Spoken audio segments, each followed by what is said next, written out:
3।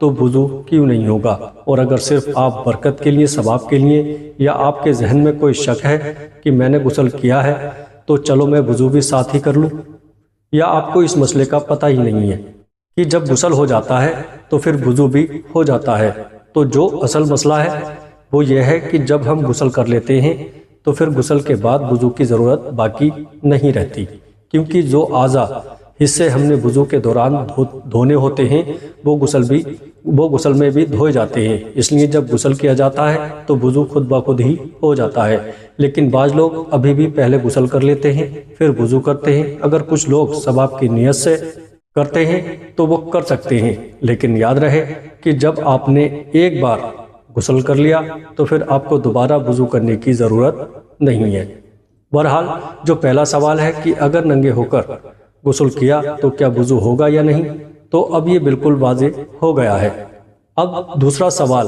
یہ ہے کہ اگر دوپٹہ اتار کر وضو کیا تو کیا وضو ہو جائے گا؟ پیارے دوستو دیکھیے، آپ نے دوپٹہ اتار کر وضو کیا ہے تو وضو 100% ہو جائے گا۔ عورت کے سر پر دوپٹہ ہونا یا نہ ہونا، اور اسی طرح مرد کے سر پر ٹوپی کا ہونا یا نہ ہونا، یہ وضو کی شرائط میں سے نہیں ہے۔ واش روم یا بیت الخلاء میں سر ڈھانپ کر جانے کو اس لیے بولا جاتا ہے کہ مثال کے طور پر اگر آپ کو اللہ تعالیٰ نے بڑا گھر دیا ہوا ہے اور آپ وضو کے لیے باہر جگہ بنائی ہوئی ہے تو ایسی جگہ عموماً خواتین اپنا دوپٹہ اتار کر لٹکا دیتی ہیں اور آرام سے سکون کے ساتھ وضو کر لیتی ہیں، تو اس میں کوئی مذائقہ نہیں ہے۔ اسی طرح مرد حضرات بھی بغیر سر پر ٹوپی رکھے وضو کرے تو وہ وضو کر سکتے ہیں۔ آپ لوگ مسجدوں میں دیکھیے کہ 99% لوگ ننگے سر آتے ہیں اور وہ اسی طرح وضو خانے میں وضو کر رہے ہوتے ہیں۔ لہٰذا جب مردوں کا وضو ہو جاتا ہے تو عورتوں کا وضو کیوں نہیں ہوگا؟ یہ جو بات کہی جاتی ہے کہ سر ڈھانپ کر وضو کریں، وہ اس لیے کہی جاتی ہے کہ ہمارے یہاں ایسا بہت کم انتظام ہے کہ وضو خانہ علیحدہ الگ ہو یا وضو کے لیے ٹوٹی الگ لگی ہوئی ہو جہاں وضو کیا جائے، یا یہ کہ ایسا بھی کم ہوتا ہے کہ بیت الخلاء الگ ہو اور نہانے کی جگہ علیحدہ ہو۔ چونکہ آج کل یہ سب کچھ آل ان ون ہے، یعنی واش روم کے اندر ہی سب کچھ ہوتا ہے، تو چونکہ جب ہمیں واش روم جانا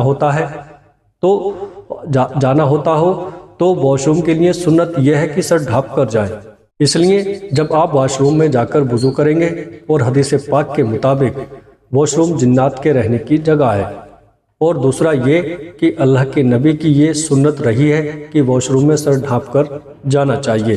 لہٰذا اس عمل کا فائدہ یہ ہوگا کہ اگر آپ واش روم جائیں اور آپ کو استنجا پیشاب کرنا پڑ جائے تو آپ رفع حاجت کے لیے بیٹھ جائیے گا، تو پھر کیا دوبارہ دوپٹہ یا ٹوپی لینے کے لیے باہر آئیں گے؟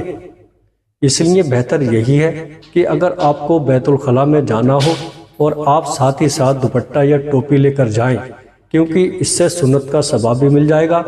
چاہے آپ وہاں جا کر ٹوائلٹ کا استعمال کریں یا نہ کریں، ورنہ پھر بھی چاہے دوپٹہ اتار کر وضو کریں یا دوپٹہ ساتھ میں لے کر وضو کریں، یعنی جس طرح مرد حضرات ٹوپی پہن کر وضو کریں یا ٹوپی اتار کر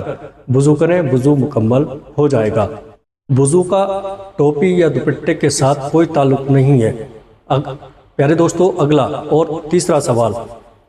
تیسرا سوال جو بڑا اہم ہے کہ اگر واش روم میں وضو کیا تو کیا وضو ہو جائے گا؟ تو پیارے دوستو، وہ واش روم جس میں صرف WC لگا ہوتا ہے یا کموڈ لگا ہوتا ہے اور اس کے علاوہ کوئی انتظام نہیں ہوتا تو ایسی جگہ وضو نہیں کرنا چاہیے۔ عمومی طور پہ ہمارے گھروں میں نہیں ہوتی، WC لگا ہو یا کموڈ لگا ہو پیارے دوستو، کیونکہ اس کے ساتھ ہی لگا ہوتا ہے، ٹوٹی لگی ہوتی ہے، وضو کی جگہ ہوتی ہے، اور دونوں کے درمیان میں عمومی طور پر شاور بھی لگا ہوتا ہے۔ ہمارے یہاں نہانے کے لیے آج کل جو باتھ روم ہے وہ 5x5 کا چھوٹا سا باتھ روم ہی ہو تو اس کے اندر بھی یہ تینوں سہولتیں موجود ہوتی ہیں، یعنی سیٹ بھی لگی ہوتی ہے، نہانے کی جگہ بھی ہوتی ہے، اور ہاتھ دھونے کی یعنی وضو وغیرہ کرنے کی جگہ بھی ہوتی ہے۔ تو جو باتھ روم تھوڑے سے بڑے ہوتے ہیں تو ان میں نہانے کی جگہ اور نجاست کی گندگی کی جگہ علیحدہ ہو جاتی ہیں۔ ساتھ میں ہاتھ وغیرہ دھونے کے لیے جو لگا ہوتا ہے وہی ہم نے وضو کرنا ہوتا ہے، لیکن چونکہ یہ علاقہ ایک ہی ہوتا ہے، واش روم ایک ہی جگہ ہے، تو یہاں سے اشکال پیدا ہوتا ہے کہ اگر باتھ روم ایسا ہے کہ اس میں نہانے کی جگہ اور ٹوائلٹ کی جگہ الگ الگ ہو اور پردہ لگا ہوا ہو اور بیسری علیحدہ ہو تو پھر یہ تو بہت ہی اچھی بات ہے، چاہے چھت ایک ہی ہے بلا شبہ وضو مکمل ہو جائے گا۔ لیکن اس میں علماء جو ایک بات کہتے ہیں وہ یہ ہے کہ یہاں احتیاط کرنی ہے، کیونکہ چھت ایک ہے، ماحول ایک ہے اور جگہ بھی ایک ہے۔ جہاں 3 سہولتیں ہیں تو آپ کو یہاں اللہ کا نام زبان سے نہیں لینا، یعنی وضو شروع کرنے سے پہلے کی دعا اور بعد کی دعا نہیں پڑھنی، اور اگر یہ پڑھنی ہے تو خفیہ طور پر یعنی دل ہی دل میں پڑھنی ہے، یا پھر وضو کر کے جب آپ بیت الخلاء سے باہر نکلیں تو باہر آ کر آپ یہ دعائیں پڑھ سکتے ہیں۔ بس اس چیز کا آپ نے خیال رکھنا ہے کہ باقی وضو تو بہرحال ہو ہی جاتا ہے، اس کے اندر کوئی مذائقہ نہیں۔ پیارے دوستو، امید کرتا ہوں آپ کو آج کی یہ میری ویڈیو پسند آئی ہوگی،